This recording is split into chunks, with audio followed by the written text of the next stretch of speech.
Welcome to the Health by Haven podcast. I'm your host, Haven Quinlan.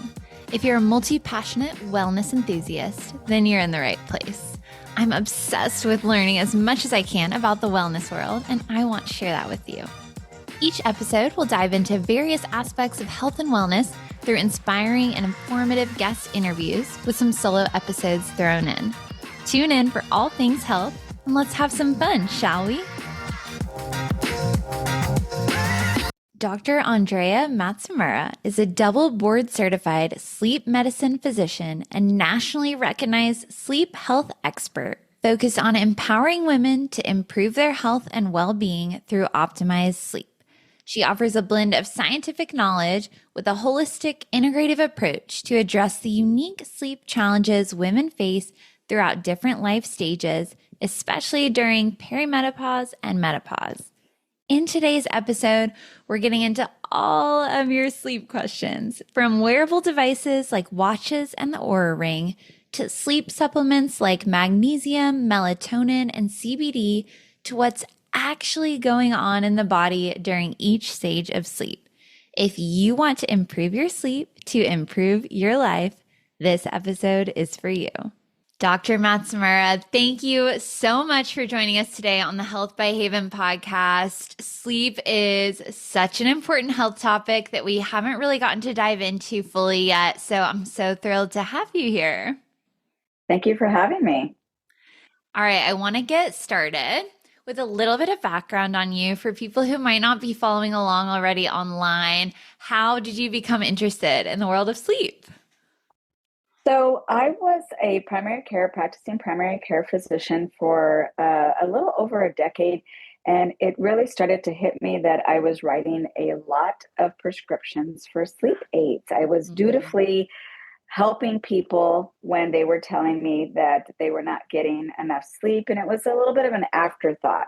And it just kind of hit me one day that I am writing all these prescriptions and I'm not really diving into the root causes of what's happening with people's sleep. And so then I started doing some research around sleep, the physiology of sleep, and it just kind of opened my eyes. I switched gears and mid-career went back to school and did a sleep medicine fellowship. And here I am today. Wow. Okay. Tell me more about the fellowship, because I didn't even know that was like a separate thing you could go and study. Yeah. So for most fellowships in sleep, it's a year fellowship. And really all you are doing is learning about all of the different sleep disorders. There are over 70 sleep disorders that you learn about. The one that everybody hears about is sleep apnea and insomnia. Those are pretty much the two biggest ones because they're common. So we have a lot of people who have sleep apnea and they're not being diagnosed with it. And then clearly we live in a chronically sleep deprived society, and many people are suffering with insomnia. But yeah, it's a 1-year fellowship, and then you sit for a board exam and you get, board certified in it. And that's the journey.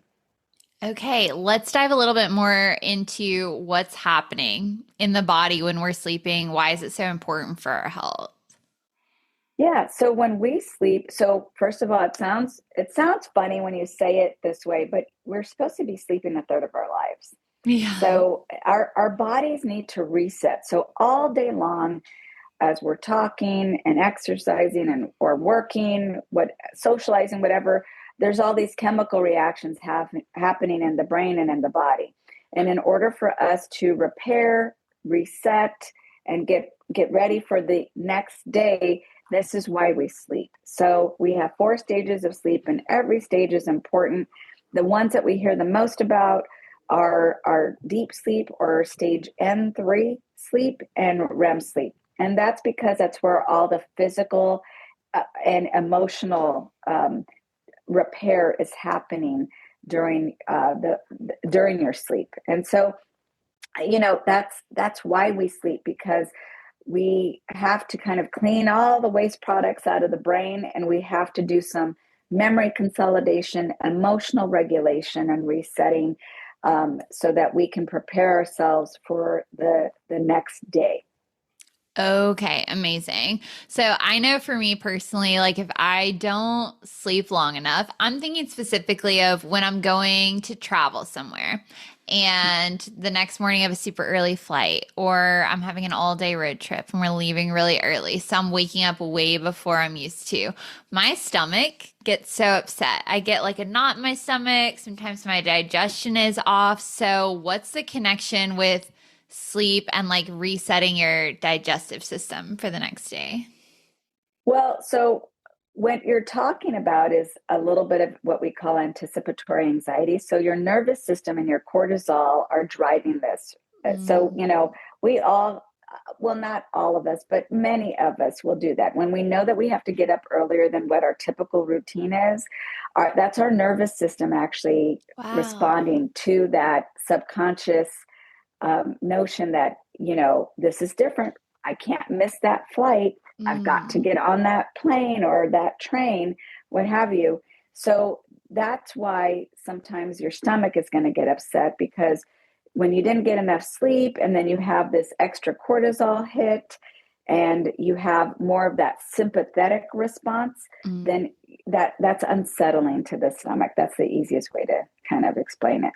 That's so fascinating. I've heard so much about the nervous system and mind body connection lately, but I didn't know that was the reason you might have that feeling on a travel day when you're not getting enough sleep. So very Yeah. interesting. Is that also the same feeling then? It's like also if you're waking up earlier than normal and you're like nervous about missing your alarm and you keep waking up and you keep waking up thinking like you've overslept and you haven't, is that a similar reaction in The the same body? thing. It's the same thing. It's that anticipatory anxiety. It's that nervous system that is going into high gear and waking you up because you have already told yourself, I cannot miss this appointment, or Mm. I can't miss this thing that I've planned. And so this is your nervous system telling you, on high alert. Basically, it's making you wake up before the event is happening because you're nervous about missing the event. Okay, so for people who wake up a lot in the night and their minds are racing, they're thinking about work or responsibilities, is this the same thing happening, or is maybe there's something else going on? So it really, so this is where we have to kind of think about all of the nuances, right? So if this is happening intermittently because you have a big important event, that's kind of that normal response. And Mm. there's ways that you can help relax yourself. But if this is a routine and this is what's happening to you every single night, then your brain starts to hardwire differently. It's rewiring itself for this high alert state. And that's what is called chronic insomnia. And that's Mm. because your nervous system is now being trained to be in this high alert state. And we really want to help stop that and retrain the brain to follow the pathway for sleep that it should. So, all the tools to help you fall asleep are in the brain. But sometimes we take a detour. Sometimes something goes dormant and something else wakes up. And so it's a little bit of understanding, is this becoming a pattern that's unhealthy, or is this something that happens to me, like, the 2 times a year that I'm traveling, or the 2 times a year that I'm doing a really big, report out to my colleagues at work. It kind of just depends on the situation. Okay, makes sense. Very individual. But I know Yeah. you mentioned that insomnia is very common, especially I think in the US or other countries where we're kind of in go, go, go mode all the time. So if there's people listening who are dealing with that chronic insomnia, what are some things they can start to do at home to try to remedy that? Well, so the first thing, and it's very basic, is to go to bed at the same time and wake up at the same time. And if you are not able to fall asleep, you actually need to get out of bed and Oh. do something that's very relaxing. So it could be reading a boring book. It could be offloading your brain, like just writing all the things that are bugging you Mm. down. It could be doing some meditation, but you don't want to get back into your bed unless you're ready to fall asleep. And this is where you need some extra help. When you're saying, hey, if you're having trouble and it's becoming a problem, then you need to seek some extra help if you're really shorting yourself on sleep. But the main focus is to go to bed at the same time and to wake up at the same time and to follow your chronotype. A lot of us don't follow what our natural circadian rhythm is. And if we can't, we have to seek some help on how we can adjust it. But many of us push our bedtimes too late, and we are making that conscious decision, and we don't realize how impactful that is to our sleep. Okay, so a lot of us, maybe our bodies are more wired to want to go to bed earlier than what we're allowing, like in our society. Yeah, because we thrive on not getting enough sleep. We award people for doing more with less sleep. We don't ever applaud people for who come up and say, "Hey, I got my 8 hours. I get them every night. I never short myself on sleep." We don't we kind of roll our eyes at that, like, "Oh, okay." But when people say, "I got so much stuff done. I mean, I only got like 5 hours sleep, but look at how this looks," and then we're focused on that, oh, well, yes, that's great. And we don't even think about, well, that was probably not really great that you only got 5 hours of sleep. Yeah, yeah. We like glamorize the fact that you like did so much on so little Yes. sleep. Yeah. Pregnancy, motherhood, and modern life place incredible demands on a woman's body, especially on her nervous system. Foundation of Stone Pediatric and Perinatal Family Chiropractic in Knoxville, Tennessee helps women and families create a solid foundation for health from the very beginning. Through gentle, nervous system focused chiropractic care, they support moms through pregnancy, babies through growth and development, and families looking for a proactive approach to their health. Instead of guessing, they use advanced insight scans to understand how the nervous system is responding to stress and how it can function more efficiently. I've known the owner, Dr. Brittany Rohr, since high school and would recommend her to anyone in Knoxville looking for family-centered whole body care. Visit tnkidschiro.com to learn more about Dr. Brittany and Foundation of Stone Pediatric and Perinatal Family Chiropractic. Okay, so what are some of the risks then if we are chronically undersleeping every night?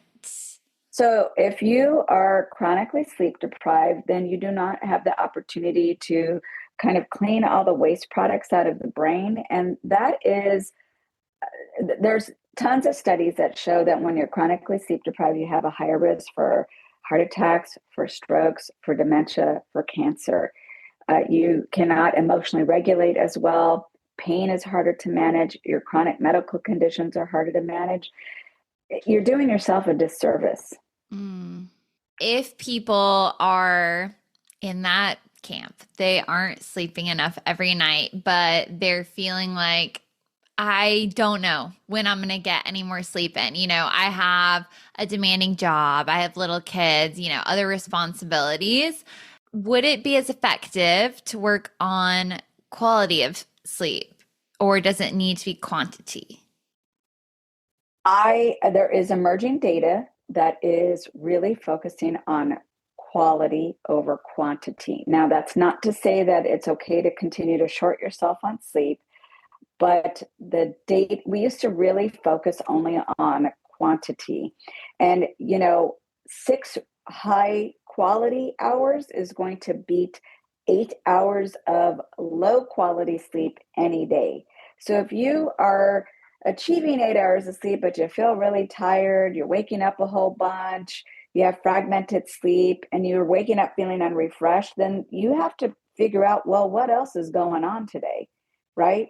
But if you are getting 6 high quality hours, then you're ahead of the game. So what I say to new parents is, if you have the good fortune of having a partner, then you two need to make a decision around having uninterrupted sleep intervals. Like you Mm. say, okay, you take those 5 hours and I'll take these 5 hours. And you really do not interrupt that other person's sleep. That will Mm. go a long way versus the two of you trying to help each other the whole night. So for brand new parents, I recommend getting, a 5 hour window of sleep if you can, because sometimes newborns they'll wake up, every hour and a half sometimes. So that's my advice that I give to newborn couples, newborn partners who are struggling through some different changes. Gosh, and I mean, that much waking up, talk about not being able to emotionally regulate yourself. I would be a mess. Yeah. Yes. Okay, and then going back to not wanting to lay in bed when you're not getting good sleep, you're just laying there. How long should you try to fall back asleep before you get up? Because I had never heard this. I'd always thought like, oh, I just need to lay here and eventually I'll fall back asleep. So when you know that you're not falling back to sleep, it's usually around 15 to 20 minutes. Okay, there's no sleep is not in sight. So typically people will fall asleep within about 20 minutes. I'd say at the longest 30 minutes. If you're spending more than 20 to 30 minutes in bed, it is time to get out of bed and go and do that data dump to kind of clear the thought, or do something very relaxing for yourself to kind of put yourself into that sleep mode. It's part of cognitive behavioral therapy for insomnia. Mm. It is a well-known intervention. It is not comfortable, but it is successful. And so that's what I focus on with folks. Retraining your brain to fall asleep and stay asleep, it's not comfortable, but it works. And that's what we all want is to be able to fall asleep and stay asleep so that we can wake up feeling rested. Yeah. Okay, can we break down the different phases of sleep? Sure. So the first phase of sleep is it's what we call stage N1, and that's kind of this very light sleep.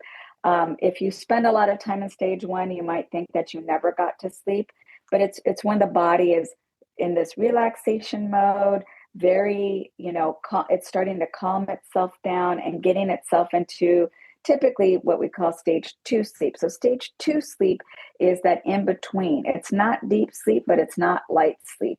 It's an important stage of sleep. It's actually the stage of sleep that we spend the most time in. And Mm. then you have stage three, which is our what we call deep sleep. That's when all the physical repair happens. And then we have REM sleep, and that's when we're dreaming. And that's when we also don't have any muscle tone. That stage of sleep is when we lose all muscle tone, and actually the brain is pretty lit up. When we're Mm. dreaming, we're doing most of what we're doing during dreaming is emotional regulation and Mm. some memory consolidation. We do memory consolidation in stage three sleep as well. Okay. But those are the two that get the most airtime, if you will. But they're not necessarily the two that we spend the most time in. We spend the most time in stage two sleep, and we actually go from stage two to REM sleep, and people don't realize that. And a lot of people will use wearables. I'm wearing one right now, and they get a little bit anxious around the fact that they're spending a lot of time in light sleep. But that's because stage one and two are lumped as light sleep. Okay. So what I tell folks all the time is before you look at your data, ask yourself, how do I feel? Do I feel like I got a good night's rest? Before you start looking at the data, because the data will prime you into thinking that you had a bad night when in fact maybe you didn't. They're not, they're lagging. The data is lagging on these. They're not as accurate as we really would hope them to be. Well, I think that's so like validating for people to hear. I mean, I've used my like running watch that I'm wearing right now to track my sleep as well. You know, it has like the sleep modes. You can wear it at night and get kind of a similar to like the Oura, I'm assuming the Oura ring is what you're wearing. Yeah, yeah. Um, But yeah, you can get like really obsessed with the numbers and like, oh, did I hit like optimal deep sleep or REM sleep or whatever? And you're right. We're like always looking for external sources to tell us like how we should be feeling versus like really tuning in with ourselves. Yeah. Let's take a gentle pause for a moment. If life feels busy, heavy, or like your body is holding on to more than it should, this is your reminder that support can be simple and deeply comforting. Avoda Massage Therapy, with locations in Columbia and Lexington, South Carolina, offers therapeutic massage that's about more than just working out tight muscles. It's about creating space for your body to soften, your breath to slow, and your nervous system to feel safe enough to rest. Therapeutic massage can help ease everyday aches, reduce stress, improve circulation, and support better sleep. But just as importantly, it gives you a quiet place to reconnect with yourself. Avoda's care is thoughtful, unhurried, and tailored to what your body needs in that moment. Whether you're carrying stress in your shoulders, tension in your jaw, or simply feeling worn down, Avoda Massage Therapy offers a calm, welcoming space to feel supported and cared for. You can learn more or book a session with Avoda Massage Therapy in Columbia or Lexington, South Carolina, and give yourself permission to rest. And the other piece is then you can develop this condition called orthosomnia, which is this fixation on getting perfect sleep. And really, these none of these. I did a little my own. I was my N of one research study, and I have a watch that I used to use for triathlons that also records sleep. And then I've got this ring, so I have a Garmin and an Oura, and they could not be more different. Oh. All wearables are using what we call surrogate data. So it's not an encephalogram. So an encephalogram is when you have all those little stickies on your head, it's measuring brain waves. So it's using heart rate, it's using oxygen, but it's also acquiring them from tools that we don't typically use in a medical setting. So that's why we call them surrogate data. So we really need to you want to take your data with a grain of salt, which is why each wearable device, and a wearable is anything you're putting on your body, will give you varying, output, varying data. So, they're good for trends, and they certainly can alert you to something that you see happening consistently. But to really rely on them for day-to-day data, they're not there yet. I'm sure they will get there soon, but they're not there yet. So really, you know yourself the best, and that's who you should rely on. Okay, I love it.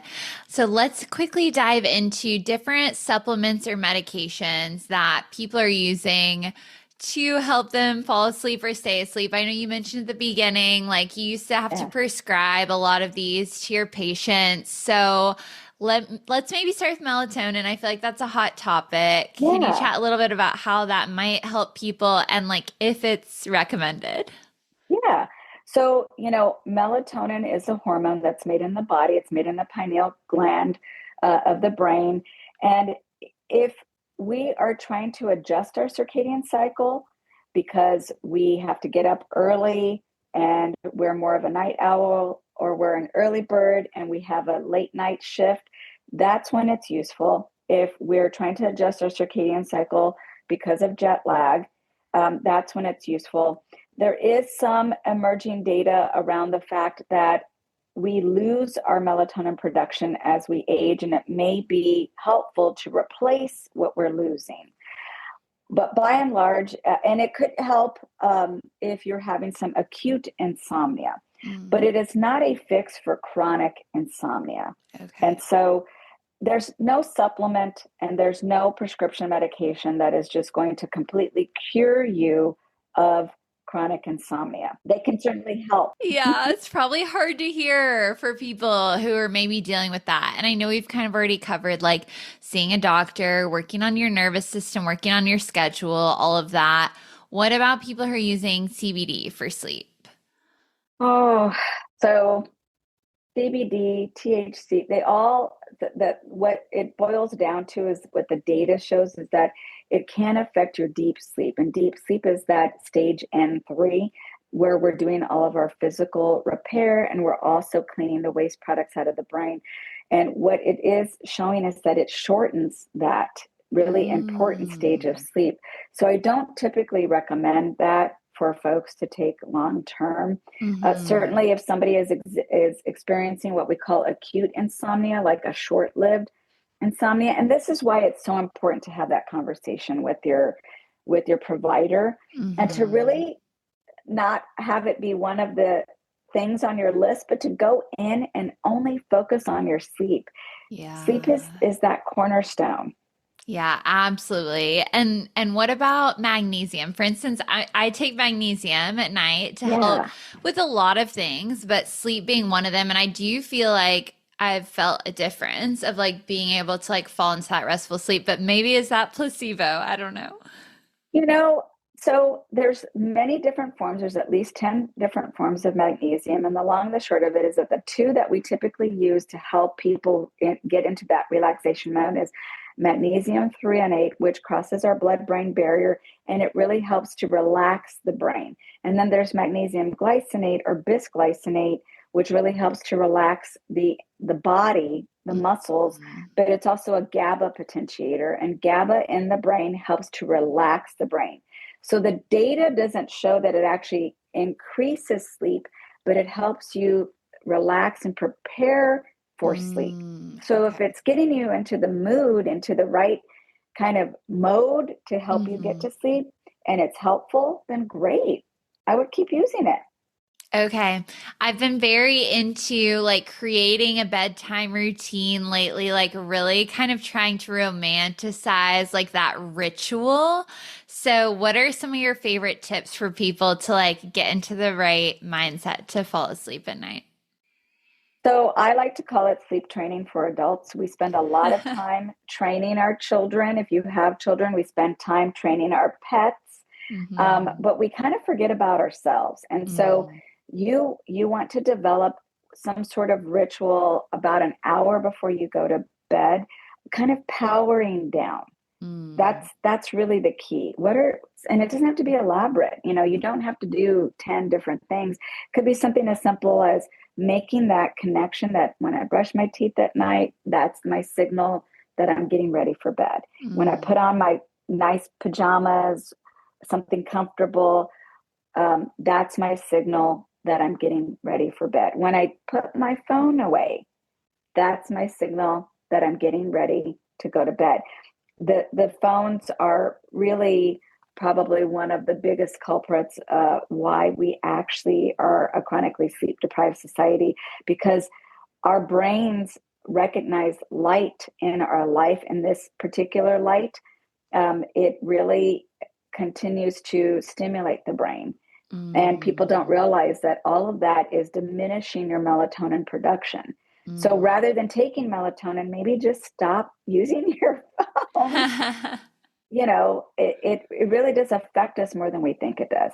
Yeah, well, I love that sentiment. I've been trying and trying to keep it across the room for me at night, so I'm not even tempted or doing it subconsciously. And I know you have to go soon, but I'm wondering about blue light blockers, blue light glasses, if there's science behind that or if it's kind of a marketing gimmick. You know, it's a little bit of both. So Mm. the data is not really strong, but there is some data out there that says, yeah, these could help. But really, if you're using those blue light blockers to then just allow yourself to stay awake longer, then that's not really helping. So at the end of the versus if you're using them properly, like you say, I want to go to bed at 10. So I'm going to put these on, you know, an hour or two before I go to bed to help stop that register of the brain. Or if you say I'm going to use them and then stay on my phone, that's, Mm. you know, it's kind of how you're using them. Dropping truth. I love it. I love it. Call us out. Oh, okay. If you could leave people with one thing about sleep, like if they're taking nothing away from our conversation today, like this is the one thing you want to make sure they remember, what would it be? that I have never had a hopeless case. If you are listening to this today and you think, well, I'm just doomed for, dementia or a heart attack, that is not true. You can start doing things today. It's not comfortable. It does take time, but there is no one that is hopeless. We have all of the tools in our brain that we need to help us fall asleep. What a comforting sentiment. Oh, thank you so much for joining us today and just You're embarking all welcome. of your wisdom on us. I know that everyone's going to feel so empowered now to prioritize their sleep routine, power down at night, and get some great sleep. So thank you so much. You're welcome. Take care. Thank you so much for tuning in to this episode of the Health by Haven podcast. If you enjoyed today's episode, please be sure to give the show a 5-star rating and leave a review. It makes such a huge difference in reaching new people and spreading the joy of healthy living. I would also be so appreciative if you subscribe to the show in the listening app of your choice so you never miss an episode. Your support truly means the world to me. Have a happy, healthy day, and I'll talk to you again soon.